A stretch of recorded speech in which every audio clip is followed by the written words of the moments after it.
Alors, j'arrive, j'arrive toujours sur la démocratie le sujet que j'avais promis. Sur la démocratie en Afrique, on a le temps, on a le temps. J'arrive.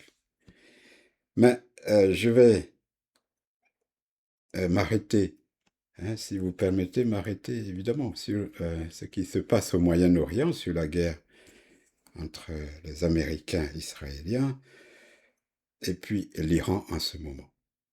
Euh,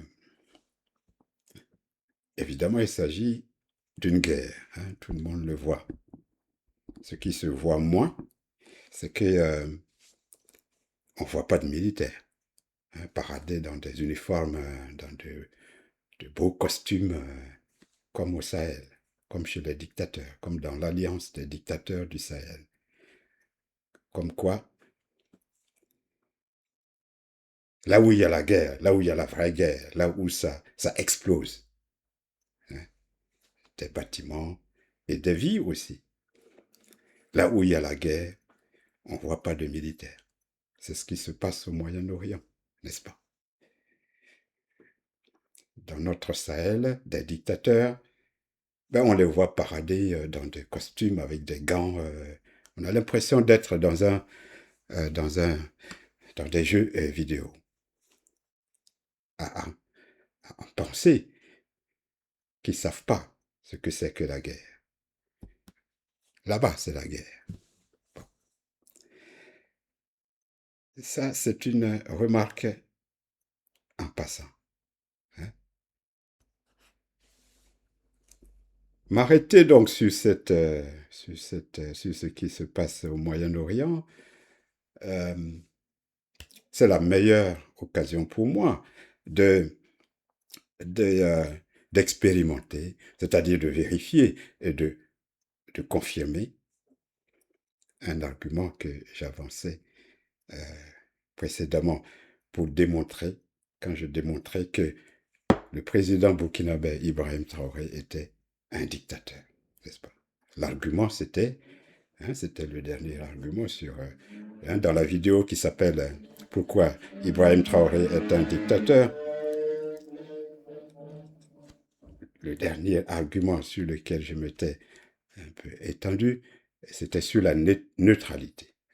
Ibrahim Traoré interdisait euh, d'être neutre.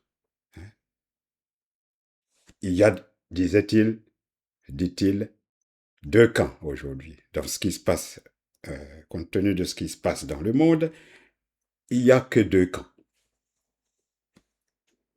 à choisir. D'ailleurs, il n'a pas dit lesquels, mais on sait très bien. Il n'y a que deux camps, hein, parmi lesquels il faut forcément choisir. Donc, le camp du bien, on imagine le sien, hein, le camp des dictateurs du Sahel, le camp de la Russie, de l'Iran, etc. Autrement dit, c'est un choix idéologique à faire. Le camp du bien et le camp du mal. Le mal étant l'Occident impérialiste, colonialiste, etc. Encore une fois, je suis pas là pour défendre ni le colonialisme ni l'impérialisme, mais en même temps, je le répète, je ne suis pas là non plus pour m'entendre donner des leçons sur ça. Donc, l'analyse, c'est pas euh, de défendre qui que ce soit, mais d'essayer de réfléchir un peu, comme d'habitude. Et donc, au passage, si vous êtes deux personnes à visionner mes vidéos ou cette vidéo, c'est très bien pour la réflexion. On n'a pas besoin d'être des milliards pour réfléchir. Donc, voici l'occasion pour moi d'expérimenter, de confirmer euh, mon argument sur la neutralité. Et pour appuyer ce que je disais contre Ibrahim Traoré, euh, cette idée que on n'a pas le droit, on ne peut pas être neutre. Il faut choisir son camp. Eh bien, voyez-vous, Ibrahim Traoré a choisi son camp. Puisque une semaine, figurez-vous, c'est pas un fake news, c'est pas une fausse nouvelle. Une semaine, dans la semaine qui a précédé le déclenchement fin février de la guerre, des frappes, de l'agression, voilà, impérialiste, il faut le dire, de l'agression impérialiste des États-Unis et d'Israël contre l'Iran, dans la semaine qui a précédé, le ministre burkinabé, le ministre des armées, le ministre de la Défense du Burkina Faso était en Iran, à Téhéran, où il a rencontré le président iranien et le ministre de la Défense iranien, lequel ministre, quelques jours plus tard, a été décapité, enfin, a été tué euh, comme la quarantaine de responsables iraniens qui ont été euh, assassinés par des frappes israéliennes. Il y avait le ministre de la Défense du Burkina Faso, donc d'Ibrahim Traoré, qui s'était rendu en Iran dans la semaine qui a précédé les frappes contre l'Iran. Donc Ibrahim Traoré et le Burkina Faso ont fait leur choix, puisqu'il faut choisir. Et ils ont choisi, mais ils ont donc choisi le camp des faibles. Ils ont choisi le camp des faibles. Or, le même Ibrahim Traoré nous dit, dans sa sagesse et dans son omnicompétence habituelle, le même Ibrahim Traoré nous dit, les faibles vont disparaître. Les faibles vont disparaître, et dans le même temps, on choisit le camp des faibles. Donc, on choisit le camp de ceux qui vont disparaître, qui doivent disparaître. Voici un choix, n'est-ce pas?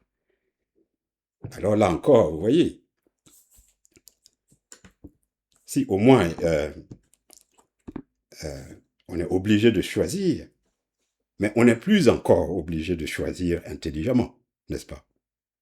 C'est-à-dire de faire un choix qui serve son intérêt. Mais là, on choisit contre son intérêt, puis on choisit le camp de la disparition. Le camp de ceux qui vont disparaître, c'est-à-dire les faibles. Et quoique l'Iran, en ce moment même, essaie de résister, de balancer des missiles à gauche et à droite, l'Iran est bien faible et bien isolé dans ce camp des faibles, dirigé par la Russie, etc. En tout cas, le camp de l'alliance des dictateurs du Sahel. C'est le camp des faibles. En sachant pertinemment que les faibles vont disparaître. Ça, c'est Ibrahim Traoré qui nous le dit. Donc lui-même fait le choix de devoir disparaître. Qu'est-ce que ça veut dire, deuxièmement? J'ai trois choses à dire, donc, deuxièmement. Deuxièmement, qu'est-ce que ça veut dire, au fait? Essayez d'analyser, si je devais faire un cours de philosophie, je le nommerais,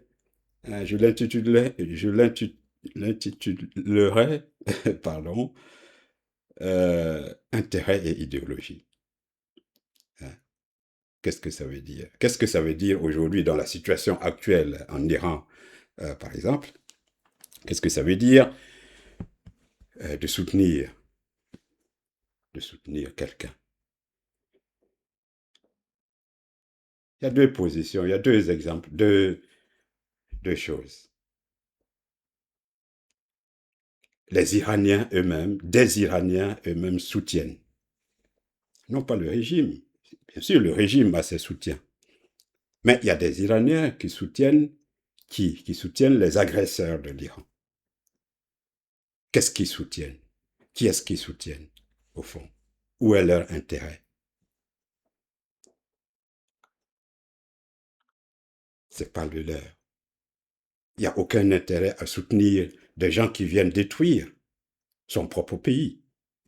Les bombardements en Iran sont en train de détruire toute l'infrastructure de tuer des gens. Il y a eu un bombardement dans une école qui a fait des centaines de morts, d'enfants tués. Ça, c'est pas, on peut pas dire que les Iraniens qui soutiennent euh, les Américains et les Israéliens, eh bien, que cela soit dans leur intérêt, d'une certaine manière. Eh bien, on me dira, mais oui, ceux qui soutiennent, c'est parce que ce sont ceux-là qui veulent se débarrasser du pouvoir iranien. Et dans un langage, dans le vocabulaire du Burkina Faso, on dira que ce sont des traîtres, ce sont, dans ce vocabulaire, on dira ce sont des apatrides. Voici les apatrides en Iran. Les apatrides en Iran sont les Iraniens qui, dira-t-on, encouragés et poussés par les Occidentaux impérialistes, ont applaudi à l'assassinat du guide suprême en Iran et des bombardements contre les sites du régime. Ce sont des apatrides. Mais ce qu'il faut remarquer, c'est pourquoi ils sont devenus ces apatrides ou ces sortes de traîtres à leur propre pays, au point d'applaudir, hein, d'applaudir des gens qui agressent votre propre pays, qui viennent semer la mort chez vous, vous les applaudissez. Qu'est-ce qui, euh, comment en sont-ils arrivés là? C'est qu'ils ont été eux-mêmes, c'est qu'ils sont eux-mêmes victimes de leur propre pays. La patrie, enfin, encore une fois, c'est pas le fait d'être sans patrie. Je dis bien, c'est dans le vocabulaire d'Ibrahim Traoré, enfin, un faux vocabulaire repris de Thomas Sankara qui était plus intelligent, mais qui s'est laissé aller à cette terreur de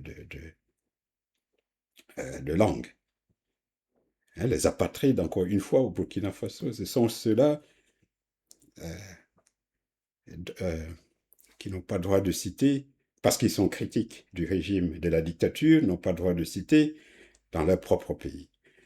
Donc ces apatrides iraniens, encouragés par les Occidentaux, par Israël, enfin, qui leur donnent l'espoir de les débarrasser d'un dictateur euh, qu'ils viennent d'assassiner, euh,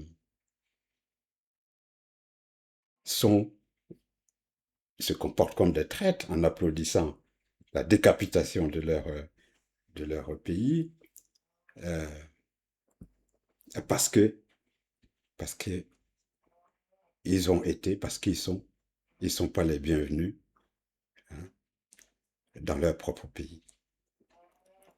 Ça, c'est d'une chose. Qu'est-ce que ça veut dire de l'autre côté? Qu'est-ce que ça veut dire pour des Ouest africains, hein, des Sahéliens, des Burkinabés aujourd'hui, hein, des populations ou des Africains en général, hein, les mêmes révolutionnaires anti-impérialistes et tout ça, anticolonialistes, euh, panafricanistes, même s'il ne s'agit pas d'Afrique là-bas. Il s'agit pas. Qu'est-ce que ça veut dire quand ils soutiennent l'Iran? Quel est leur intérêt? Est-ce que c'est pour l'intérêt de l'Iran ou c'est pour leur propre intérêt?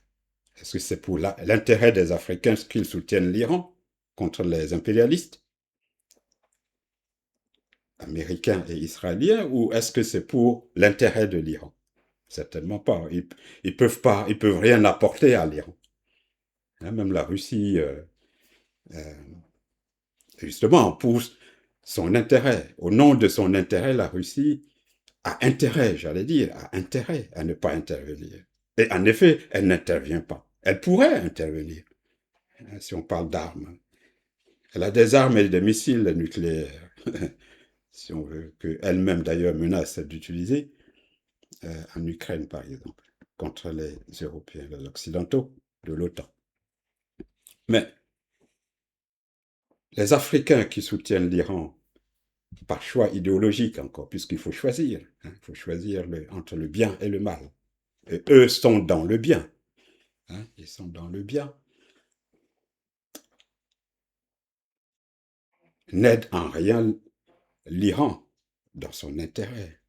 Qu'est-ce qu'ils vont apporter? Qu'est-ce qu'ils apportent à l'Iran? Rien, zéro.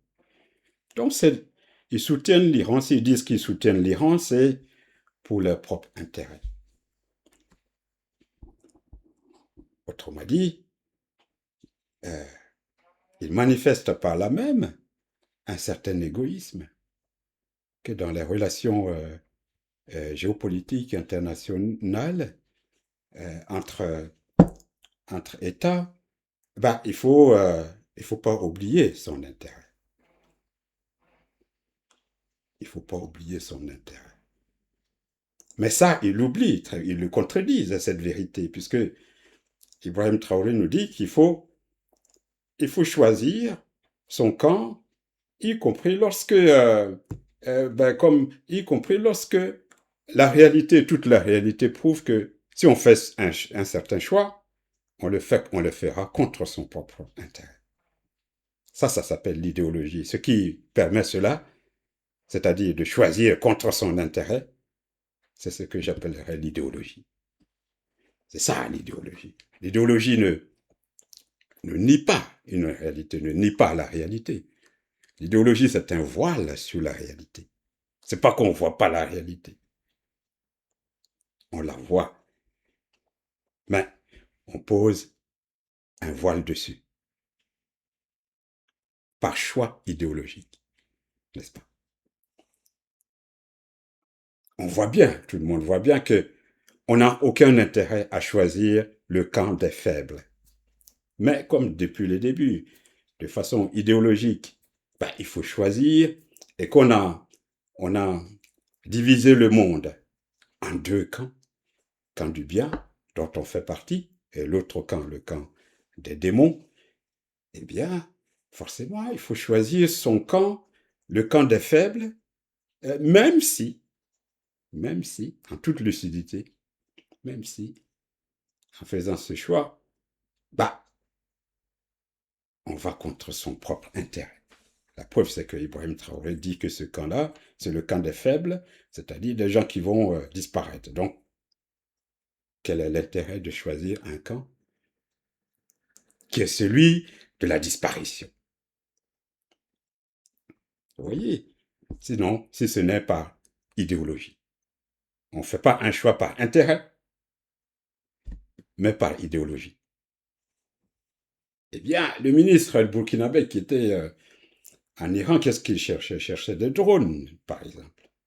Hein, voilà, c'était des armes qu'il était allé chercher, des drones iraniens, les mêmes qui menacent euh, les Américains au Moyen-Orient et Israël, au point que les Américains ont fait appel à Zelensky, l'Ukrainien, ben, pour leur donner quelques tuyaux afin de contrer ces drones. Ce sont ces drones, ou ce qu'il en restait, euh, que le ministre burkinabé de l'armée et de la défense était allé chercher.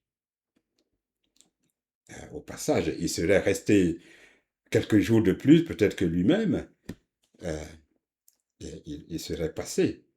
Il pouvait être assassiné avec son homologue iranien qui a été tué, d'ailleurs. Voyez. Mais ces drones, ben aujourd'hui, avec l'attaque des Américains et des Israéliens, qu'est-ce qu'il en reste de ces drones? L'Iran lui-même en a encore besoin. Il ne va pas vous les vendre, enfin, disons pas donner, mais il ne va pas vous les revendre. Même des drones d'occasion, l'Iran n'en a plus, parce qu'il en a besoin pour se défendre aujourd'hui. Donc le choix idéologique que vous faites, c'est un choix qui n'est pas pour votre intérêt. C'est un choix contre vous-même, mais juste par idéologie. Vous voyez? Ça, c'est pour ça que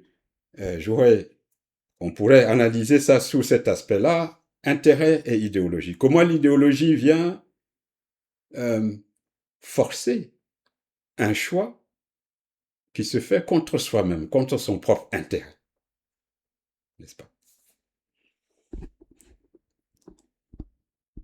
Choix idéologique. d'aveuglement, quoi. Bon. On sait très bien que la force se trouve de l'autre côté. Mais de l'autre côté, on a commencé par désigner l'autre côté comme étant le côté du diable, du mal. Okay. Et c'est pour ça que je disais, si on avait un peu plus de culture historique sur le mouvement du non-alignement, sur ce que ça voulait dire, la neutralité ou le neutralisme, hein, des pères fondateurs du panafricanisme, hein, et en tout cas de ce mouvement de non-alignés, où neutralité n'empêchait pas, hein, d'aller frapper à la porte de n'importe quelle puissance soviétique ou américaine lorsque son propre intérêt le demandait. Mais le problème au Burkina Faso, c'est que Ibrahim Traoré, dans sa politique internationale du Burkina Faso, et aussi dans l'alliance des États, l'alliance, hein, des dictateurs du Sahel, c'est que la politique internationale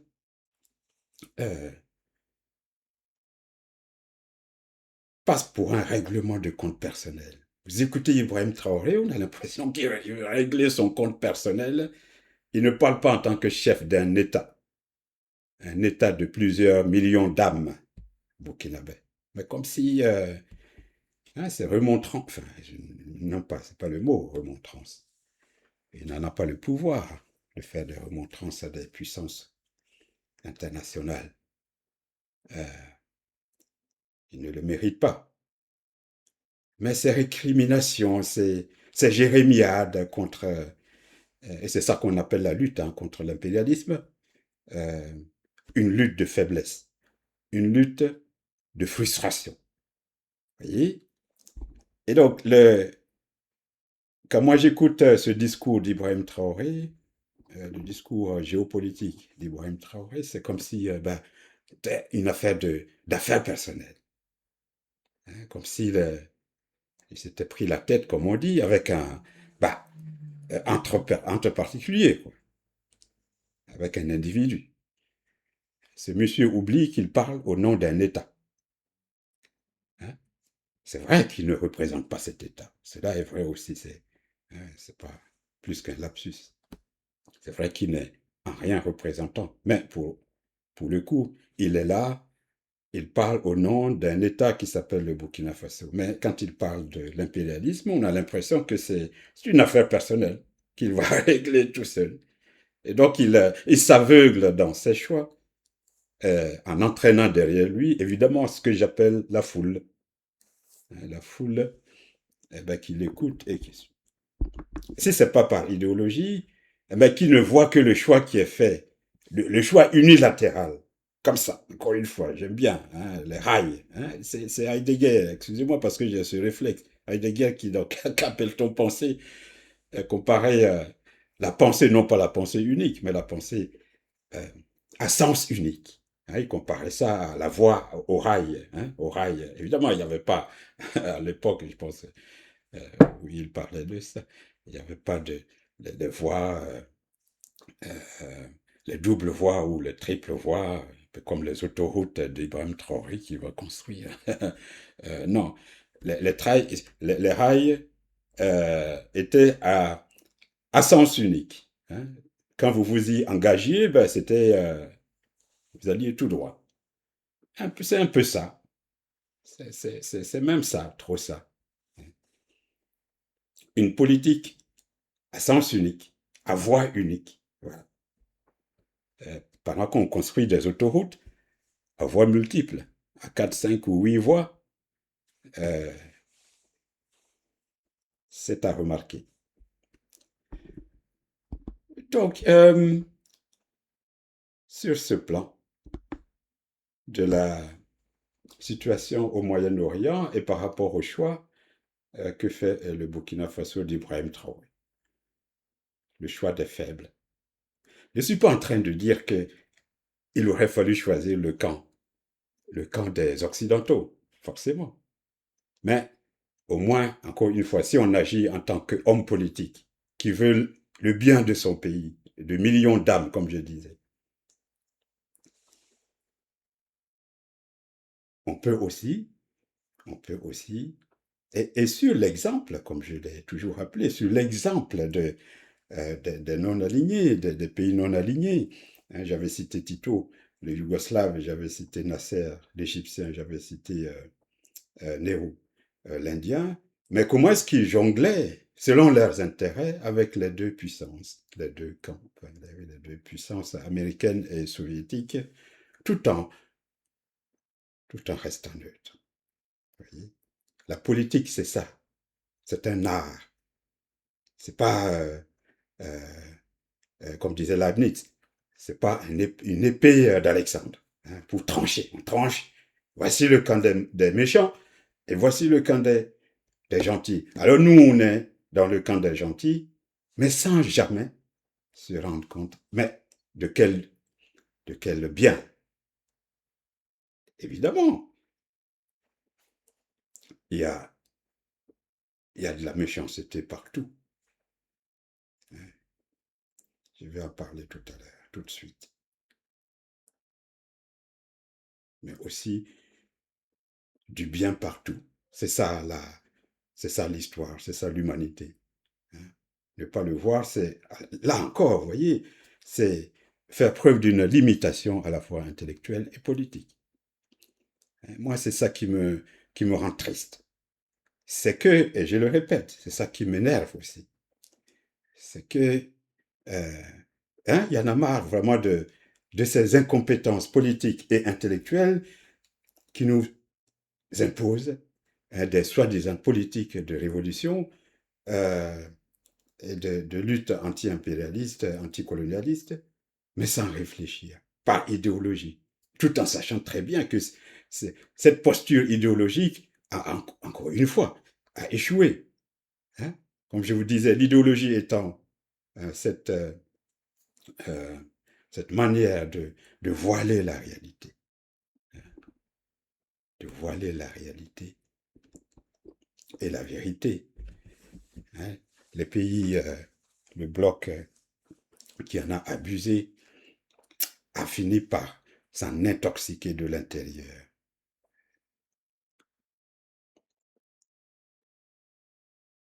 et a disparu. Et on recommence la même chose. Et on pense que on est en train de sauver l'homme noir, l'homme africain. Donc en matière de... Par rapport à ça, justement, par rapport à ça, cette question pseudo-morale, euh, je pose la question, hein, pour finir. Je pose une question que je me suis moi-même posée. Je vous pose la question. Si l'impérialisme, si les pays, les puissances occidentales voulaient envahir l'Afrique, attaquer l'Afrique, comme ils le font de l'Iran, contre l'Iran, par exemple, aujourd'hui, contre d'autres pays, l'Irak, surtout la Libye. Si ces puissances dites impérialistes décidaient de le faire, ou si une puissance impérialiste comme les États-Unis décidait d'envahir même toute l'Afrique pour des tas de raisons, euh, qu'est-ce qui ou qui est-ce qui l'en empêcherait militairement? Ils pourraient le faire. Contre toute l'Afrique, les États-Unis peuvent mener une guerre contre toute l'Afrique. Imaginons, personne ne pourra les en empêcher. Et surtout si les puissances occidentales impérialistes se mettent ensemble pour le faire. Personne, n'est-ce pas? Même pas le droit international. Puisque le droit international, on vient de le voir, on est en train de le voir en Iran, est impuissant. Dès lors que vous avez plus de force militaire, dès lors que vous êtes une puissance militaire, eh bien, euh, vous pouvez vous passer de ce droit international. Je dirais que le droit international, c'est pour protéger les faibles. C'est pour les faibles, c'est pas pour les forts, c'est pas pour les puissants, n'est-ce pas? Alors, voici la question, pour ceux qui soutiennent, pour ceux qui divisent le monde en les manichéens, en bien et en mal, l'impérialisme de l'autre côté, les Africains dominés, etc., de l'autre côté étant dans le camp du bien, je pose la question, qu'est-ce qui va empêcher, qu'est-ce qui pourrait empêcher les puissances occidentales d'envahir de nouveau? Et aujourd'hui, elles ont encore plus de moyens qu'avant, quand elles ont colonisé l'Afrique. Qui va les en empêcher? Même pas Dieu lui-même. Qui c'est qui va les en empêcher? Dites-moi. Personne. Pas le droit international. Alors pourquoi ils ne le font pas? Pourquoi les impérialistes? Pourquoi les puissances occidentales? Pourquoi le camp du mal s'abstient de venir nous envahir en Afrique et, et continuer de piller nos richesses et autres choses? Prendre ce que nous avons de mieux, de meilleur chez nous. Pourquoi? Pourquoi ne le font-ils pas? Encore une fois, ne me dites pas que c'est le droit international, puisque le droit international, on le voit, euh, c'est de la pacotille devant la puissance militaire. Alors pour y répondre, moi de mon côté, je ne suis pas un fanatique de la religion, mais je suis lecteur de tout texte. Hein. J'interprète et je m'intéresse à tout texte qui me permet de réfléchir, comme un outil, comme je disais, un outil de réflexion. Et donc, je vous renvoie, par exemple, à la Bible. Vous voyez, au Nouveau Testament, l'évangile de Saint Jean, sur la crucifixion du Christ. Hein, je ne suis pas en train de prêcher. Euh, Qu'est-ce que nous dit Saint Jean? Ceux qui ont crucifié le Christ, c'était 4 soldats. 4 soldats qui ont mis à mort, évidemment, l'histoire, la décision, etc., Jésus, Pilate, etc., c'est pas eux qui ont décidé, mais ce sont eux qui ont donné la mort au Christ sur la croix. Ils étaient 4 soldats. Donc ils ont commis un crime. Non seulement ils ont ôté la vie à un vivant, un être humain, le Christ, mais il se trouve que cet être vivant, le Fils de Dieu. Donc leur crime était, comme j'aime à le dire, un crime infini en ce sens. D'avoir tué le Fils de Dieu. Donc ce sont des criminels infinis, pas des criminels ordinaires. Et pourtant, qu'est-ce qu'ils font? Qu'est-ce qu'ils font après avoir tué le Christ, nous dit Jean? Ils décident de se partager entre eux, 4 soldats, les vêtements du Christ. Bon, il n'en restait pas beaucoup, il n'en restait pas grand-chose. Après toutes les supplices, toutes les humiliations qu'il a vécues, le Christ, avant d'être crucifié, de se partager les vêtements du Christ.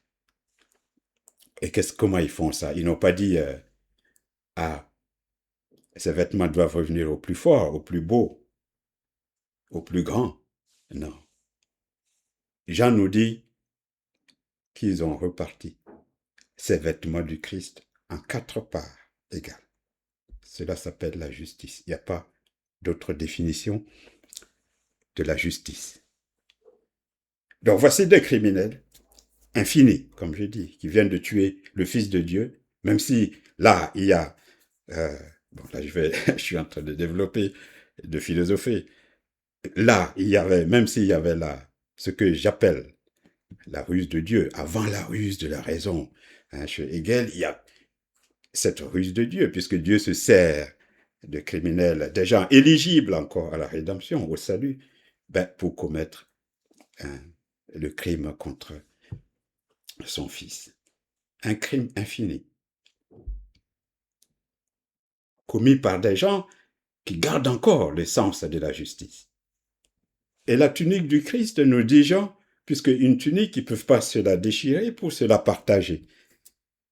Eh bien, ils le tirent au sort, la tirent au sort, pour que l'un d'entre eux ne soit pas accusé d'injustice. S'il venait à s'accaparer, n'est-ce pas, cette tunique unique du Christ. Vous voyez que même dans la méchanceté extrême, ce que vous qualifiez, ce que vous pouvez, ce que nous pouvons classer de façon ou enfermer dans le mal, hein, ce que nous pensons étranger à tout bien, garde encore le sens de la justice. Le sens de la justice. C'est pour ça que je posais la question, qu'est-ce qui, selon vous, selon nous, fait encore que des méchants, des si méchants occidentaux, qui sont pourtant hyper puissants militairement, et qui pourraient envahir l'Afrique en quelques jours, en quelques mois, sans résistance pratiquement. Qu'est-ce qui fait, qu'est-ce qui les retient? Eh bien, il faut penser qu'il y a quelque chose d'humain. Et ce n'est pas le droit international, encore une fois. Non.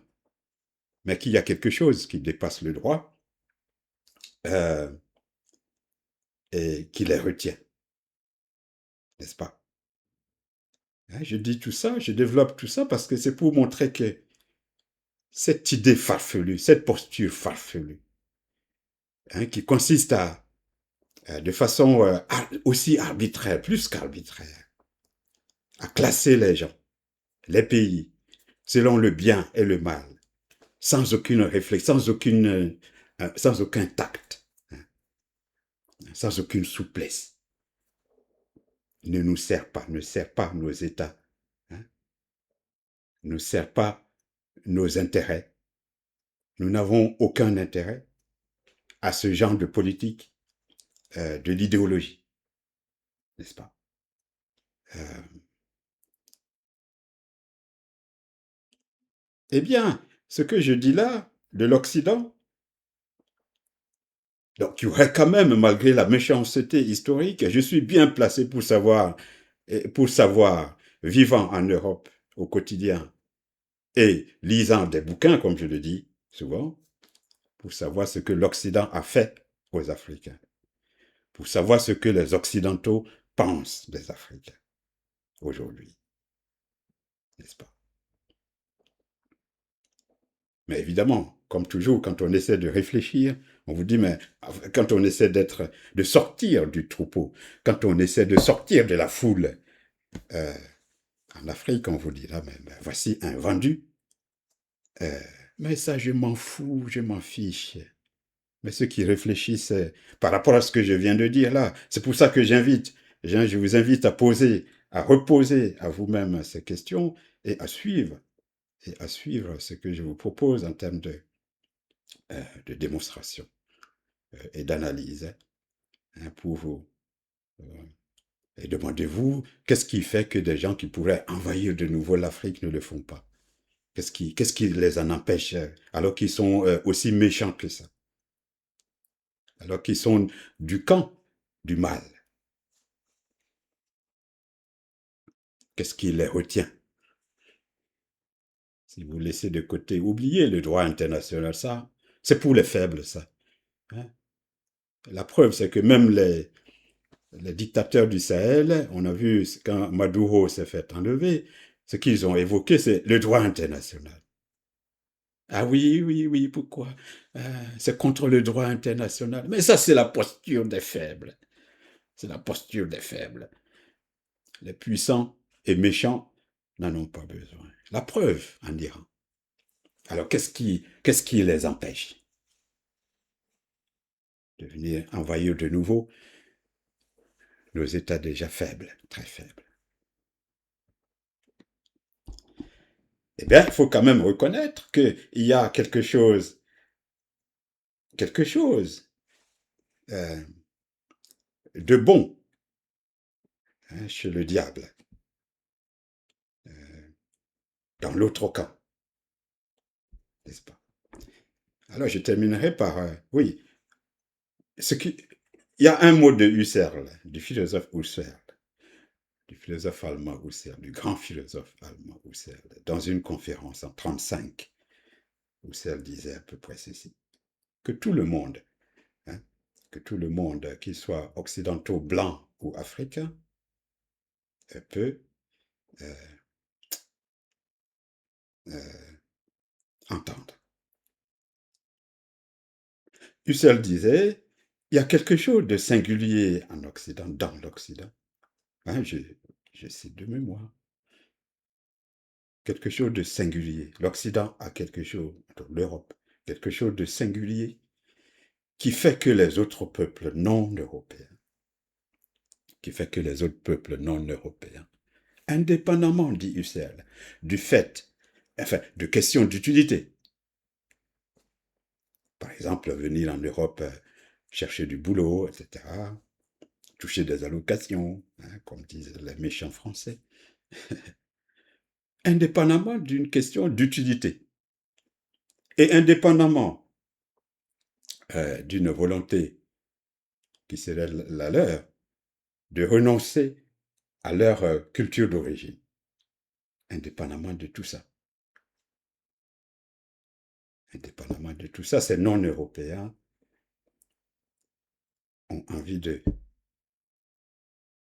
du fait de ce quelque chose qui est singulier qu'ils trouvent en Europe, ils ont envie de s'européaniser. S'européaniser, ça ne veut pas dire forcément de devenir des nationaux pour la nationalité, non, mais de s'européaniser au sens d'intégrer, enfin, le mot intégration, peut-être qu'on en parle en France, d'intégrer la culture européenne, hein, les valeurs européennes, le mode de vie européen, etc.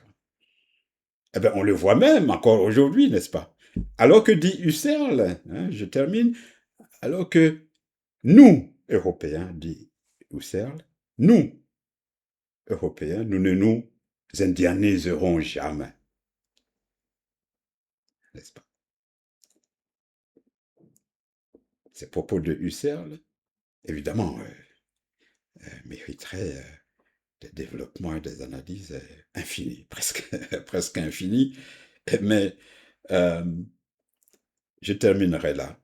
On voit d'ailleurs, n'est-ce pas, qui ne voit pas que des critiques sévères de l'Occident, de l'impérialisme, euh, ont du mal à s'en détacher. Hein, qui ne le voit pas aujourd'hui? Qui ne le voit pas aujourd'hui? Donc, il y a forcément quelque chose, il y a quelque chose d'unique, n'est-ce pas? Il y a forcément quelque chose, en effet, d'unique, qui fait que chez le diable occidental, il y a néanmoins encore quelque chose euh, euh, d'intéressant, c'est-à-dire qui sert nos intérêts. C'est pourquoi des jeunes Africains peuvent sacrifier leur vie dans les océans, dans les mers, pour venir en Europe. Ah, n'est-ce pas? Même si par ailleurs, ils sont des révolutionnaires dans leur Sahel euh, africain, ça donne à penser. Donc voici, je vous remercie et à très bientôt, euh,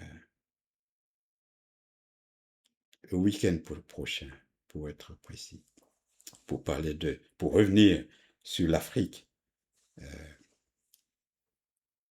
sur la démocratie en Afrique. À bientôt. Ah, ça n'a pas arrêté.